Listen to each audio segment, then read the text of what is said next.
Pascal m'a demandé d'intervenir, donc j'ai mis inconditionnalité de l'accueil est-elle remise en cause parce que je crois qu'aujourd'hui, avec les dernières législations, c'est ce qui vous questionne, peut-être vous fait peur depuis quelques temps. Alors, mon idée, c'est vraiment de simplement vous rappeler les textes existants, peut-être vous rassurer ou pas. J'ai essayé quand même de terminer cette intervention par un point positif, mais évidemment, on ne va pas non plus se mentir et on va aussi expliquer ce qui se passe. Alors, j'ai refait juste un petit point sur le contexte de cette intervention.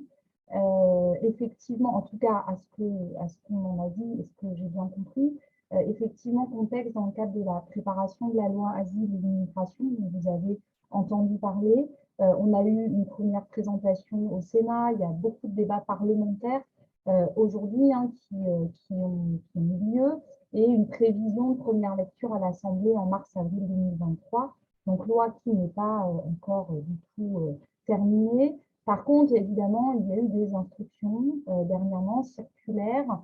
Alors, une première en août 2022 et dernièrement, la fameuse, je ne sais pas si on peut l'appeler comme ça, c'est très joli, mais une autre instruction circulaire du 17 novembre 2022 dite Darmanin sur l'exécution des obligations à quitter le territoire et qui vous intéresse et a pu faire un petit peu peur.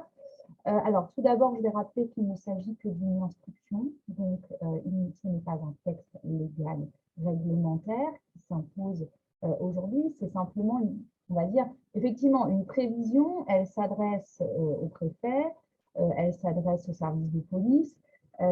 Évidemment, c'est sûr que ça nous donne une idée de l'intention. Hein. De toute façon, je crois qu'on a bien compris les idées actuelles, puisque comme souvent, hein, on se fie aussi à des faits divers et voilà, on peut peut-être avoir une manière de présenter des choses qui peuvent faire peur.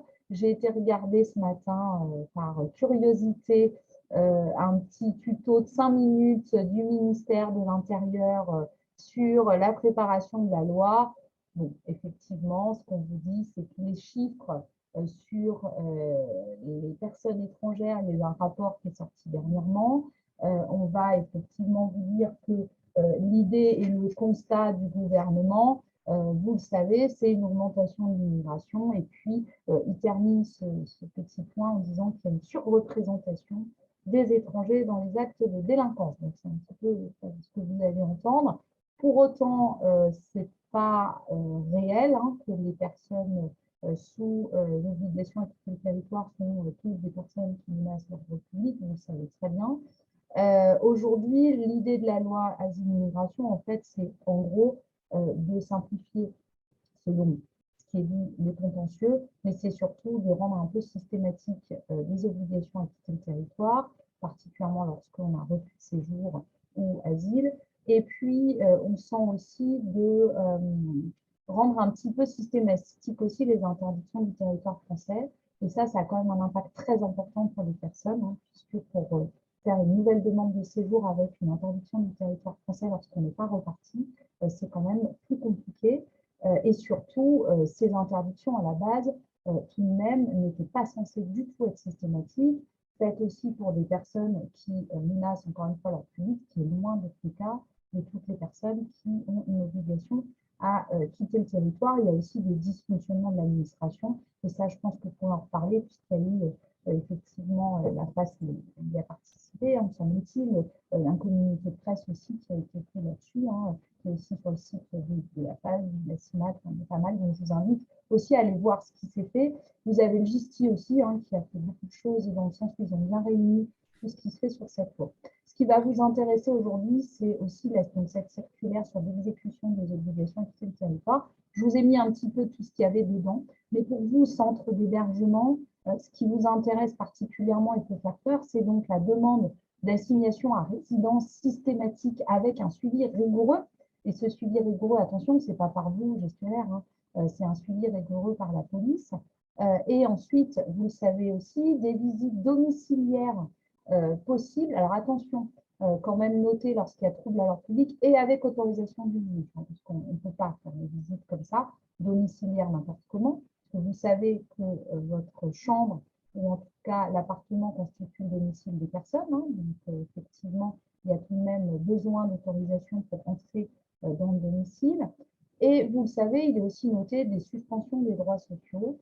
Et cette phrase que je vous ai mise en gras, nous travaillons à vous donner les outils pour une application effective de la vérification des situations administratives des étrangers pris en charge indûment par l'hébergement d'urgence.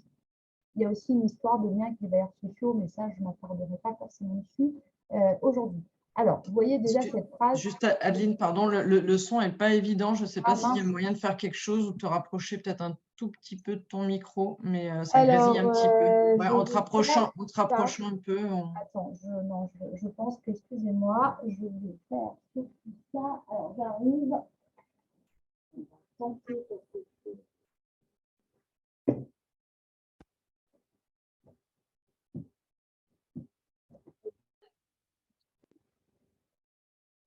Est-ce que là, c'est mieux pour vous? Ah, beaucoup mieux. Bon, ok, en tout cas, super. pour moi. Merci. De rien. Donc, je vous disais effectivement, ce qui a pu vous faire peur, c'est les outils pour une application des vérifications. Alors, je laisserai Sarah qui va largement développer ce point, mais qui est vraiment très important sur le RGPD, c'est-à-dire sur les données personnelles. On ne peut pas faire n'importe quoi. On ne peut pas donner des listes n'importe comment, que ce soit au préfet ou à quelqu'un d'autre. La police, quand elle demande des listes, elle doit être encadrée par le code de procédure pénale.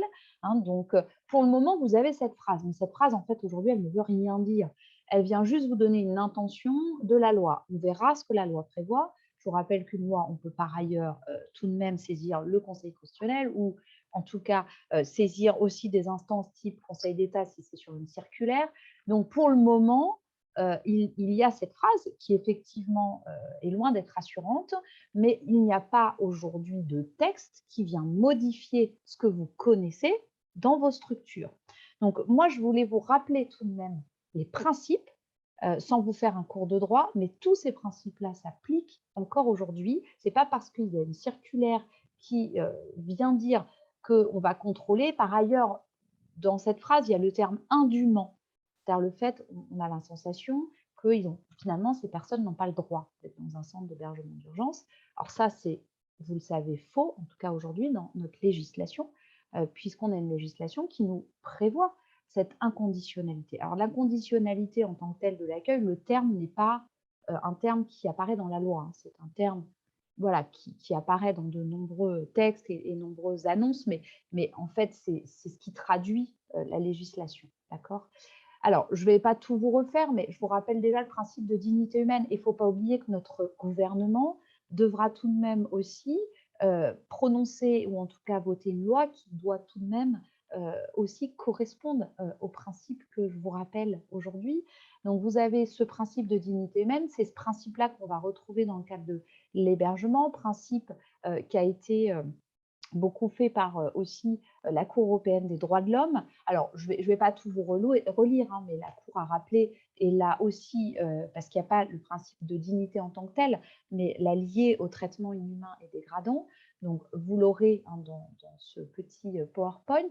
Je vous rappelle effectivement certains textes comme notre préambule de notre Constitution, préambule de 1946, qui nous dit qu'on assure à l'individu les conditions nécessaires à son développement. Évidemment qu'on peut instaurer l'hébergement dans cette mesure.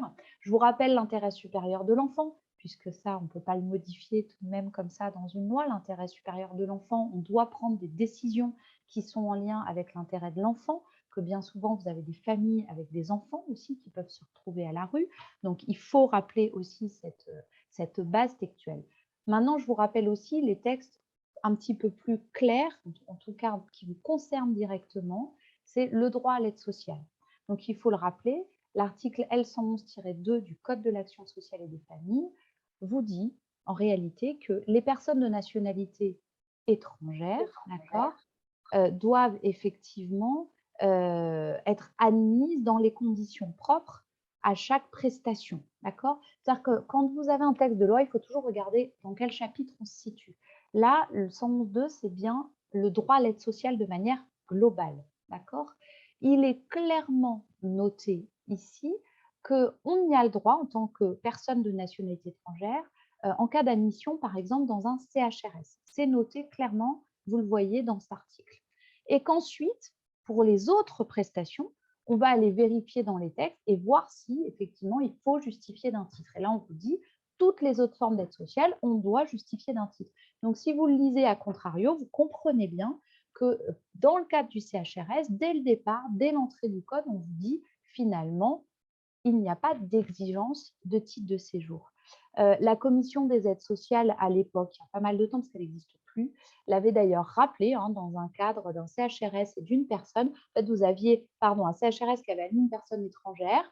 Lors du renouvellement de la demande d'aide sociale, au bout de 6 mois, la personne avait perdu son titre de séjour. Là, on était dans ce sens-là. Et là, il y avait eu un refus de l'aide sociale.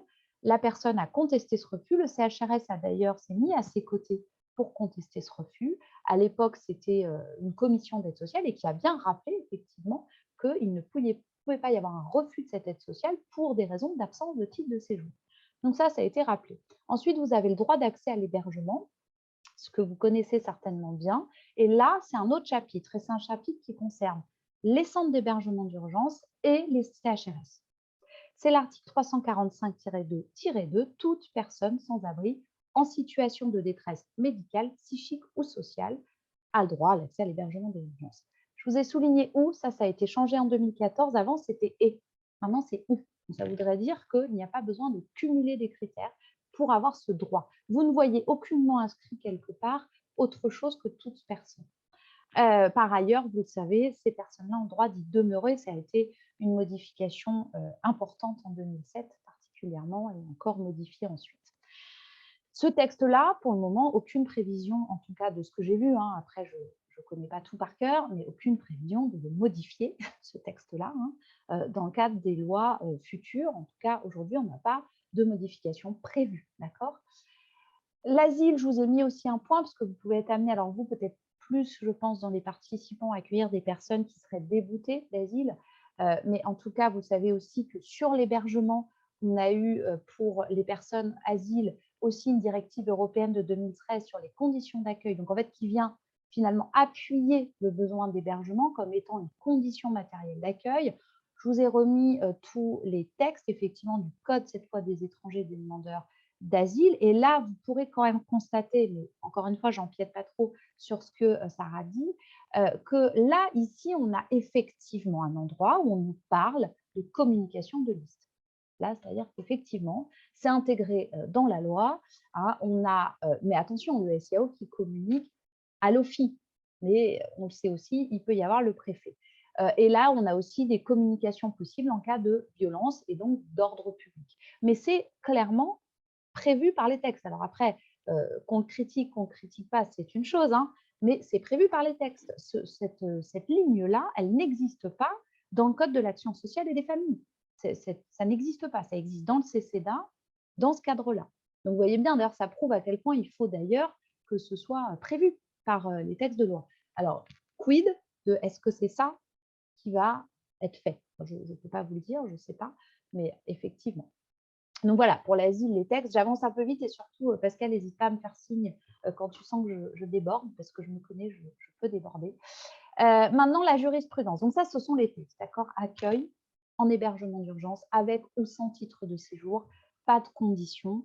Il y a même d'autres dispositifs dans lesquels on n'a pas de titre de séjour à imposer. Après, il y a plein d'autres contextes où dans la loi, il est noté type le logement social, type l'allocation de logement temporaire, la sous-location, enfin, je parle de la sous-location agréée, là, il est noté qu'il faut un titre de séjour parce qu'on a des aides sociales qui correspondent à cela, un arrêté, mais pas dans le cadre de ces hébergements. Alors, au départ, la jurisprudence, quand vous avez eu particulièrement la loi Dallot de 2007 sur le maintien dans l'hébergement d'urgence, qui a quand même changé pas mal la vision de l'hébergement d'urgence, les premières décisions qui ont été en 2010, c'était ce qu'on appelle des référés suspension. C'est-à-dire, on demandait en gros au juge administratif de suspendre la décision d'expulsion, en fait, en soi, de la personne de son hébergement d'urgence, d'accord ? Puisqu'il y avait des turnovers et on ne maintenait pas. les personnes qui ont fait les premiers recours étaient des personnes qui n'avaient pas de titre de séjour. Le juge administratif, dès le départ, application de l'article 345-2-3 et -2-2, eh bien, effectivement, a suspendu la décision du préfet et a finalement demandé à ce qu'on laisse les gens dans le centre d'hébergement.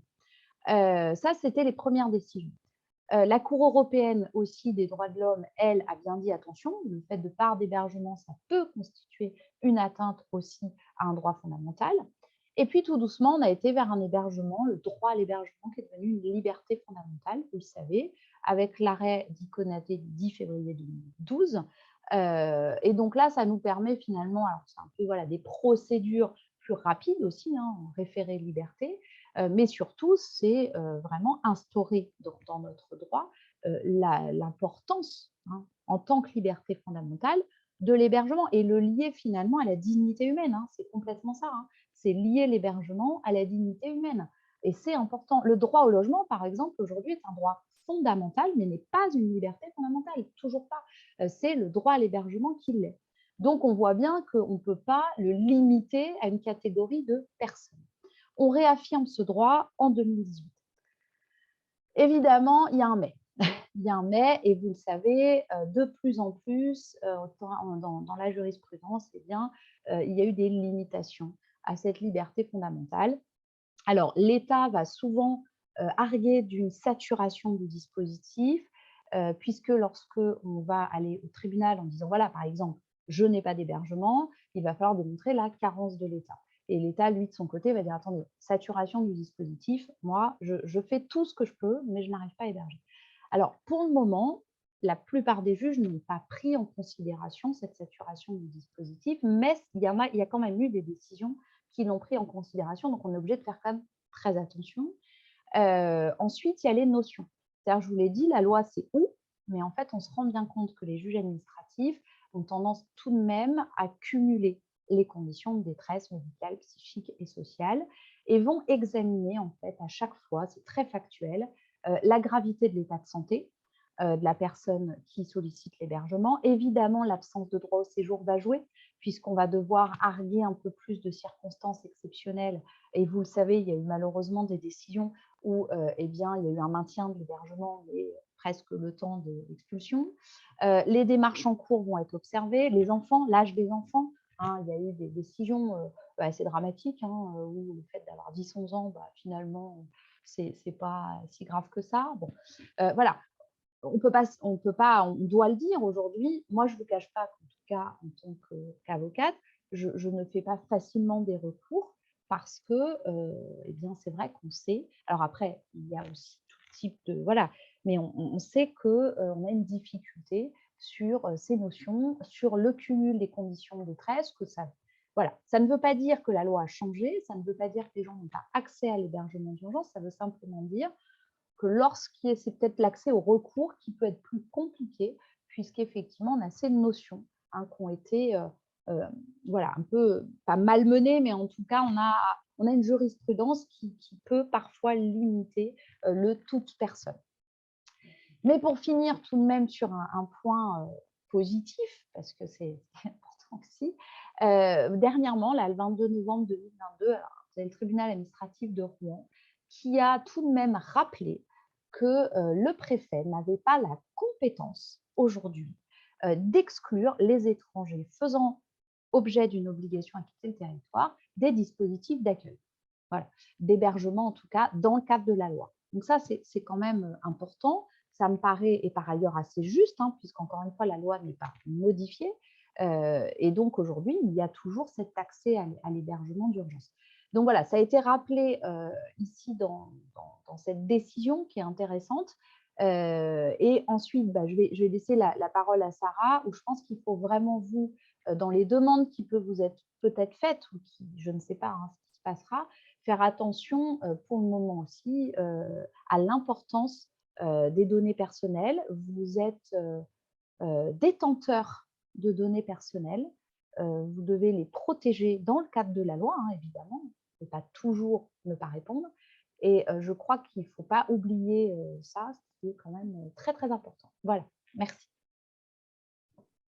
Merci beaucoup, Adeline. Et voilà, désolée pour les petits problèmes techniques au début. On va pouvoir arrêter le partage d'écran et on va te laisser la parole, Sarah, pour la deuxième partie. Merci. Merci beaucoup, Pascal, et merci, Adeline, pour ton intervention. Donc, comme tu le disais, Adeline, il y a des aspects en matière de protection des données sur les dernières circulaires qui font actualité, donc la circulaire Darmanin, la circulaire Enfants à la rue. Donc, ce que je vous propose aujourd'hui, c'est de vous faire un petit panorama des règles qui existent en matière d'échange de données personnelles, de transmission de données personnelles, anglais entre les structures de la HI et les services déconcentrés de l'État. À travers du coup 2 réglementations, donc la réglementation sur la protection des données et le secret professionnel. Et ensuite, je vous donnerai des illustrations, notamment avec les différentes circulaires qu'Adeline a pu citer, donc la circulaire OFII-SIAO et les toutes récentes circulaires où je vous apporterai quelques points de vigilance. Alors, donc, par rapport au cadre juridique des échanges de données, donc on a comme je disais, 2 réglementations qui sont applicables. Je vais commencer par le RGPD, donc, qui est un règlement européen général sur la protection des données. Donc, le RGPD impose une obligation d'assurer la sécurité des données personnelles traitées. Et l'implication majeure de cette obligation, elle consiste en fait à interdire la transmission de données à des tiers qui ne seraient pas autorisés. Et le RGPD donne une définition à l'article 4 de ce qu'est un tiers autorisé. Un tiers autorisé, donc c'est un ensemble d'autorités d'organismes publics qui disposent en vertu de l'intérêt public, qui s'attachent à l'accomplissement des missions, le pouvoir de solliciter l'obtention de données personnelles issues de fichiers détenus par des personnes, des organismes privés ou publics. Donc concrètement, les tiers autorisés, du coup, c'est des personnes publiques qui, dans le cadre de leur mission, peuvent obtenir la communication de données personnelles. Ce qu'il faut retenir par rapport justement à cette qualification juridique, ce qui est précisé par le RGPD et surtout le guide de la CNIL, qui est relatif aux tiers autorisés, c'est qu'il y a un cadre juridique qui s'applique. Voilà, le seul fait d'être un organisme public qui veut obtenir des données dans le cadre de ses missions n'est pas suffisant. En fait, c'est un texte, la loi ou une loi ou un règlement ou un texte réglementaire, donc, circulaire ou autre. Et c'est très souvent la loi qui en fait qui non seulement autorise la communication des données, mais surtout qui l'encadre. Donc, qui précise le type de données à communiquer, qui sont communicables, les finalités les objectifs, les finalités pour lesquelles ces données peuvent être communiquées. Et il y a une autre réglementation aussi, justement, qui est en lien avec tout l'enjeu de confidentialité des données, c'est le secret professionnel. Je vais aller un petit peu plus vite. Mais je vais faire un bref rappel. Donc la notion les informations qui font l'objet du secret professionnel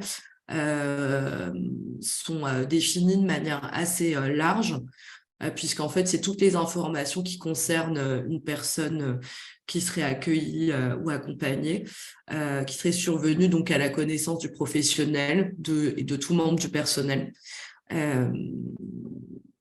enfin, tout membre voilà, du personnel de SMS, pardon, qui serait en lien du coup avec les activités du coup de cet établissement. Donc, c'est une définition qui est assez large. Sur les personnes qui sont détentrices du secret professionnel dans le secteur, de la même manière, c'est relatif. Enfin, les personnes qui sont détenteurs du secret professionnel aussi sont assez variées. Il y a des personnes, certaines personnes le sont par fonction. Donc, les assistantes de service social sont déontologiquement, par leur fonction, soumises au secret professionnel. Et on a également donc, des personnes qui sont soumises au secret professionnel dans le cadre de leur mission, en fait, dans le cadre de la prise en charge des usagers. Donc, comme je le disais, hein, c'est relativement large. Il y a un article du Code de l'action sociale et des familles qui l'impose pour l'ensemble du personnel des CHRS. Pour les SIAO, ce sont toutes les personnes qui sont appelées à intervenir dans l'instruction des demandes de prise en charge et d'évaluation et d'orientation des personnes ou familles. Et également un texte plus général, c'est le code, enfin c'est un article du Code de la santé publique qui l'impose pour tous les professionnels, établissements de santé et ESMS et ESMS. Et de manière générale, ça regroupe également les membres du personnel des ESMS. Toute la question là qui nous occupe aussi aujourd'hui, c'est ce qui recouvre le partage d'informations qui sont soumises au secret professionnel. Donc on a du coup la loi qui en fait encadre les échanges de données personnelles en interstructure. Donc, pour pouvoir échanger des données qui sont soumises au secret professionnel, il faut respecter un certain nombre de conditions. Il faut déjà que ces informations elles soient strictement nécessaires à la coordination de soins, dans le cas où vous seriez amené à échanger des données avec des professionnels de santé, ou au suivi social et médico-social, c'est avec d'autres partenaires de la HI. Donc, information strictement nécessaire à ce type de prise en charge. Seuls les professionnels, enfin tous les professionnels qui échangent des données relatives à un usager, ils doivent participer à sa prise en charge. Et ce qu'il faut aussi bien retenir, c'est qu'il faut préalablement recueillir le consentement des personnes. Et ça, que ce soit des échanges de données qui concerneraient un professionnel de santé ou un professionnel de l'action sociale.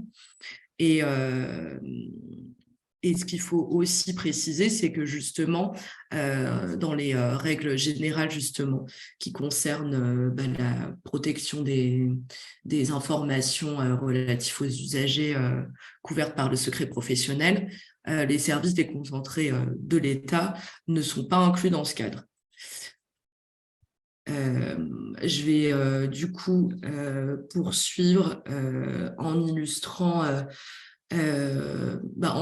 justement des cas de figure d'échange de données. J'ai plutôt me concentrer sur les aspects RGPD plutôt que secret professionnel. Mais l'idée qu'il faut retenir, en fait, c'est que le secret professionnel, c'est une garantie supplémentaire, en fait, de la protection des usagers et de leurs droits. J'ai tendance à être assez bavard, Pascal, donc n'hésite pas à me faire un petit signe. Non, c'est très bien. Peut-être si tu peux illustrer avec des exemples, effectivement, pour que ce soit plus concret. Parce que bien sûr. Tout le monde ne maîtrise pas les concepts juridiques, mais on te suit. Donc, avec une illustration, ça va être encore mieux. Merci. Ça marche. Donc, pour rendre tout ça un peu plus vivant, une première illustration, donc la circulaire OFI-SIAO, qui a été évoquée tout à l'heure par Adeline. Disons que voilà, on en pense ce qu'on veut, mais c'est entre guillemets un bon exemple, dans le sens où on a, premièrement, un texte de loi qui autorise la transmission de données personnelles, pardon. Et enfin, on a la circulaire qui va prévoir justement le cadre en fait de cet échange de données, c'est-à-dire préciser le type de données qui peuvent être collectées, les destinataires, donc le type de personnes qui peuvent se voir communiquer ces données. Il y avait un recours qui avait été formé en interassociatif, qu'elle la fasse. Voilà, c'était joint à ce recours.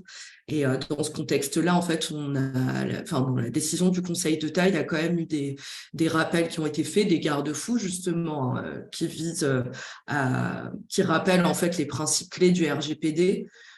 Donc, premièrement, il a bien été précisé que ces informations, elles peuvent être utilisées que dans de cas d'autres qu'afin d'assurer la fluidité de l'hébergement d'urgence et d'orienter les demandeurs d'asile et les réfugiés vers le dispositif national d'accueil, ce qui signifie que toutes les demandes qui visent en fait qui visaient en fait à mettre en place des mesures d'éloignement étaient prohibées, puisque c'est des choses qui ont pu avoir lieu en pratique.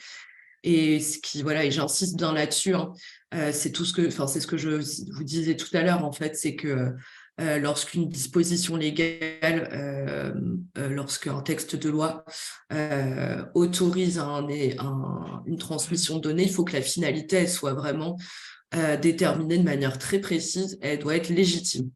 Et on estime que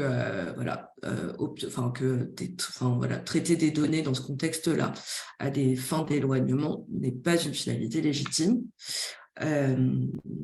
Deuxièmement, hyper important, sur les destinataires, le Conseil d'État rappelle bien que ces informations elles sont communiquées aux seuls agents de l'OFII. Les préfectures n'ont pas le droit d'avoir accès à ces données-là, ce qui fait écho du coup à des dérives qui avaient eu lieu sur le terrain. Et enfin, le Conseil d'État rappelle, dans le cadre de cette transmission de données, que l'existence de cette transmission d'informations à l'OFII implique une information des personnes, c'est-à-dire que les personnes qui sont accueillies ou accompagnées doivent être informées que les données vont être transmises à l'OFII, donc afin d'assurer la fluidité de l'hébergement et qu'il y a une autre garantie aussi qui doit faire l'objet d'une information auprès des publics, c'est que ces personnes elles sont en droit de librement refuser et que leur refus n'emportera aucune conséquence sur leur droit en hébergement. Donc là, ce premier exemple, je vous le cite à titre de rappel, mais je vous le cite également pour aussi bien montrer qu'il y a un cadre juridique qui apporte des garanties qui sont protectrices des droits des usagers. Et contrairement à ce qui peut se passer sur le terrain, les demandes de transmission, les demandes de communication des services déconcentrés de l'État doivent être encadrés et faire l'objet de diverses garanties. À l'inverse, les dernières circulaires de cet hiver nous montrent,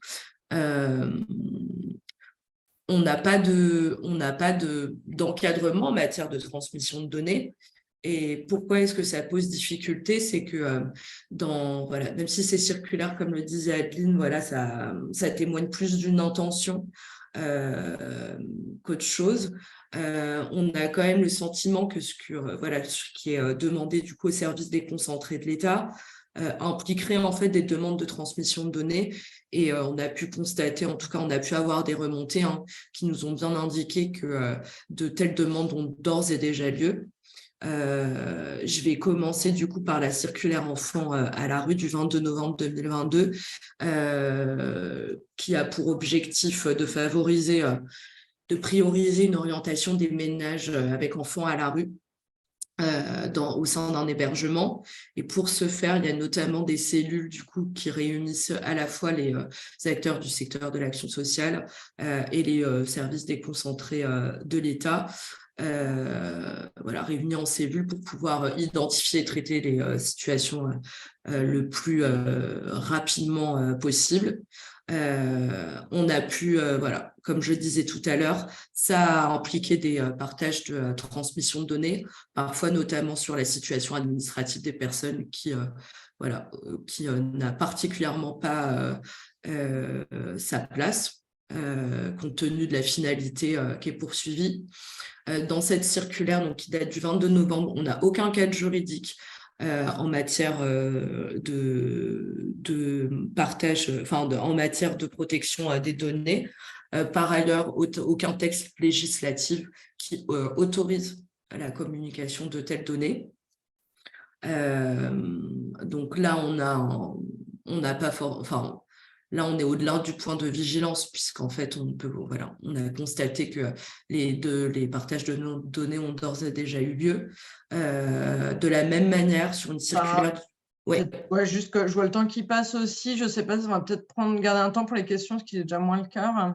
D'accord. Je sais pas si tu as un dernier élément peut-être synthétique à faire, et puis on va passer aux questions. Ouais, merci. D'accord, très bien. Je fais très vite. Dans le même registre, on a la circulaire DPAR du 11 mai 2022 et la circulaire Darmanin, pour le moment, en tout cas, à ma connaissance. On est sur les mêmes points de vigilance, mais il n'y a pas encore eu des partages de données personnelles. Mais bon, ça, c'est certainement, voilà, ça va certainement arriver, malheureusement.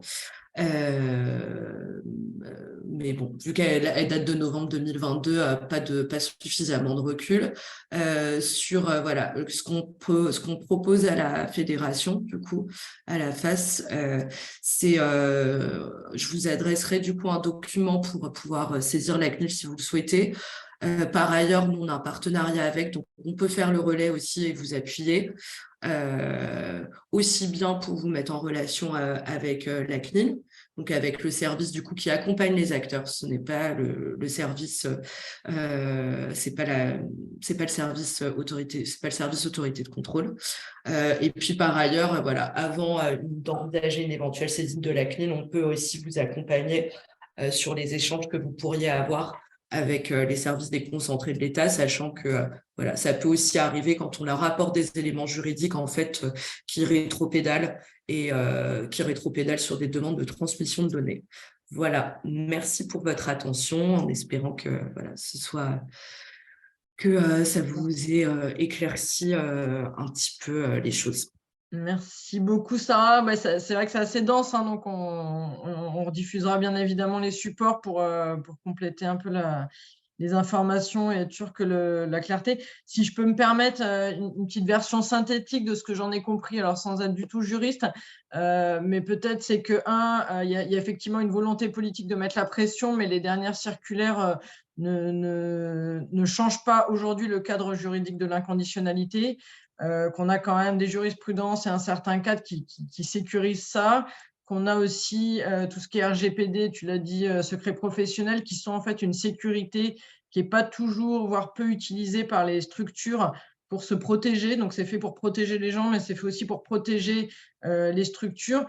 Et même avec une responsabilité forte côté des structures, c'est-à-dire qu'à partir du moment où vous partagez certaines données qui ne devraient pas l'être, vous engagez aussi votre responsabilité. Donc, on voit bien qu'il y a un enjeu fort aussi à être outillé là-dessus pour ne pas que les structures mettent à mal évidemment les personnes qu'elles accompagnent, même si ce n'est pas leur volonté, mais on connaît les pressions en local qui peuvent se faire, mais aussi qu'elles puissent se protéger elles-mêmes en tant qu'organisme et ne pas se mettre dans l'illégalité. Donc voilà, c'était un peu pour rappeler ce cadre-là. On prend un temps de questions-réponses, donc n'hésitez pas à prendre la parole ou à lever la main. Il y a Maud. Vas-y, Maud Bigot. Et merci encore à Sarah pour ton intervention.